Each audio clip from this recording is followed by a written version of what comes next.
Hai, ketemu lagi nih. Perkenalkan, nama saya Diah Meidiningrum dengan NIM 201221159. Saya mahasiswi dari Prodi Bimbingan Konseling Islam di UIN Raden Masaid Surakarta. Kali ini saya akan menyampaikan materi mengenai etika sosial terhadap difabel netra, analisis semantik Al-Quran. Di antara teman-teman pasti telah mengetahui apa itu difabel.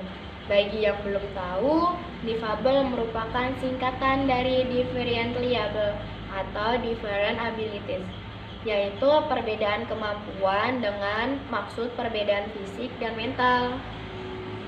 Sebelum makna difabel muncul, makna yang digunakan sebelumnya yaitu disabilitas atau orang dengan kemampuan terbatas, bisa disebut juga dengan cacat.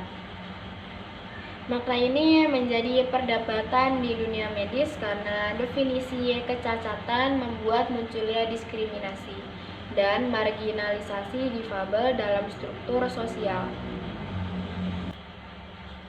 Istilah difabel juga terdapat pada PP Peraturan Perundang-undangan Nomor 7 Tahun 1991. Di situ tertulis beberapa macam difabel, yaitu difabel netra, difabel rungu, wicara, daksa, difabel grahita. Pengertian difabel netra yaitu seseorang yang mengalami gangguan daya penglihatan baik berupa kebutaan menyeluruh atau sebagian. Istilah tunanetra yang biasa kita dengar dianggap tidak lagi layak untuk digunakan teman-teman karena masih memposisikan orang yang memiliki keterbatasan fungsi indera penglihatan sebagai cacat individu. Sekarang makna yang kita bahas yaitu al-a'ma yang terdapat dalam Al-Quran. Al-a'ma berarti hilangnya penglihatan secara total. Kata ini diartikan dengan ketidakmampuan untuk melihat kebenaran. Makna lain dari al-a'ma adalah hilangnya pandangan hati. Dan jadi dari kata al-a'ma dapat digunakan pada dua makna, yaitu denotatif dan konotatif.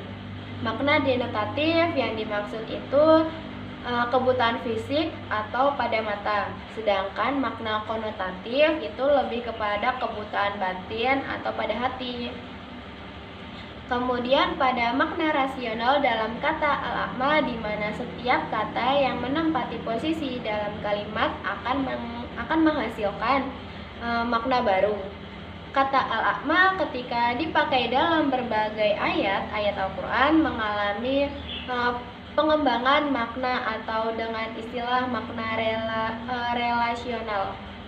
Jika dilihat dalam Al-Quran, penggunaan al-a'ma menunjukkan bahwa kebutuhan fisik atau difabel netra bukanlah kondisi yang perlu dipermasalahkan. Al-Quran sendiri memandangnya sebagai sebuah kenormalan, bahkan memberi apresiasi kepada difabel netra sesuai dengan kapasitas kemampuannya. Al-Quran cenderung lebih melakukan penilaian seperti negatif kepada orang yang buta secara batin, bukan secara fisik. Ini berarti difabel netra dalam arti buta fisik bukanlah kondisi yang negatif dalam perspektif Al-Quran. Jika dilihat dari kehidupan sehari-hari, difabel netra bukanlah kondisi hambatan untuk melakukan aktivitas kebaikan dan mencapai kesuksesan. Al-Quran melakukan pembelaan kepada difabel netra dan memberikan dorongan untuk memaksimalkan potensi indera yang lain seperti akal untuk menalar dan telinga pun untuk mendengar. Potensi-potensi yang dimiliki serta perlakuan adil terhadap mereka akan memberikan ruang terbuka, memberikan kontribusi dalam kehidupannya dan juga orang lain. Kali ini kita akan masuki pada ayat-ayat disabilitas dalam tafsir ulama Nusantara. Ayat-ayat disabilitas juga memerlukan tafsir untuk dapat memahami maknanya. Dalam penafsiran Al-Quran, tidak sembarang orang bebas menafsirkan ayat-ayat Al-Quran. Hanya orang-orang yang memiliki ilmu dan memiliki syarat juga kapasitas tertentu untuk dapat menjadi mufasir atau ahli tafsir Al-Quran. Di sini kita akan memasuki pada rekam jejak mufasir. Yang pertama ada tafsir Al-Azhar. Tafsir yang ditulis oleh Haji Abdul Malik Karim Amrullah atau biasa disebut dengan Hamka. Waktu kecil ia mempelajari Al-Quran dan dasar-dasar ilmu agama. Hamka menimba ilmu di sebuah madrasah diniyah yang didirikan oleh Zainuddin Label Yunusi di Pasar Usang Pajang pada tahun 1916. Setelah mengenyam pendidikan di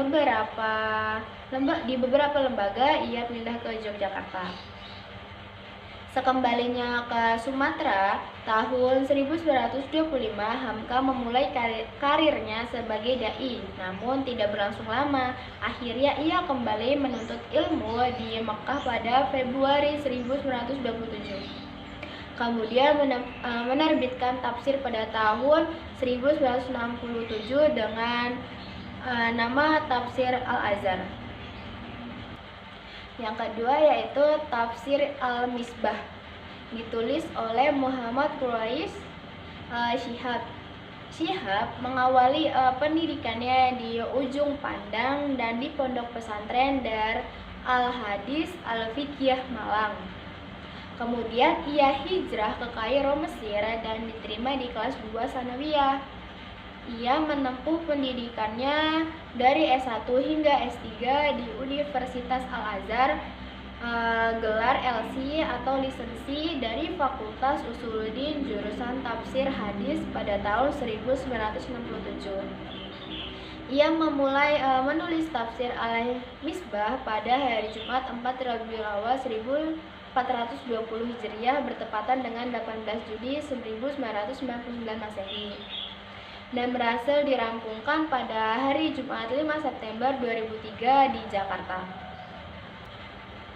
Beberapa ayat yang secara langsung membahas kelompok difabel yang dipilih diantaranya Surah Al-Baqarah ayat 282. Surat ini membicarakan tentang regulasi transaksi umat muslim, masyarakat umum maupun difabel agar saling menguntungkan dan mendapatkan haknya. Yang kedua yaitu Surah An-Nur ayat 61.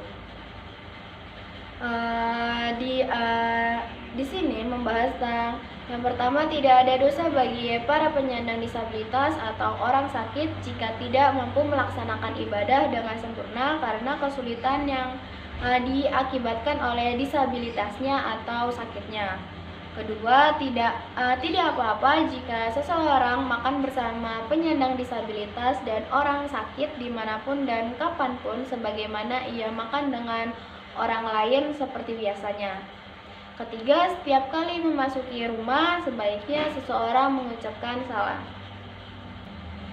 Kemudian yang terakhir ada Surah Abasa ayat 1 sampai dengan 6. Surah Abasa adalah salah satu surah sentral dalam kajian isu disabilitas kaitannya dengan Al-Quran, masyarakat manusia, jurisprudensi, maupun teologi Islam. Ternyata kita telah sampai pada penghujung materi yang dapat saya sampaikan. Semoga materi yang saya sampaikan ini bermanfaat bagi kita semua. Jika ada kurang dan kekeliruan, saya mohon maaf, karena saya hanya manusia biasa yang selalu luput akan salah. Terima kasih juga kepada teman-teman dan kawan-kawan yang telah menyimak materi saya hingga akhir materi ini. Semoga kita dapat bertemu pada kesempatan lain kali. Billahi taufiq wal hidayah wa ridho wa inayah. Wassalamualaikum warahmatullahi wabarakatuh.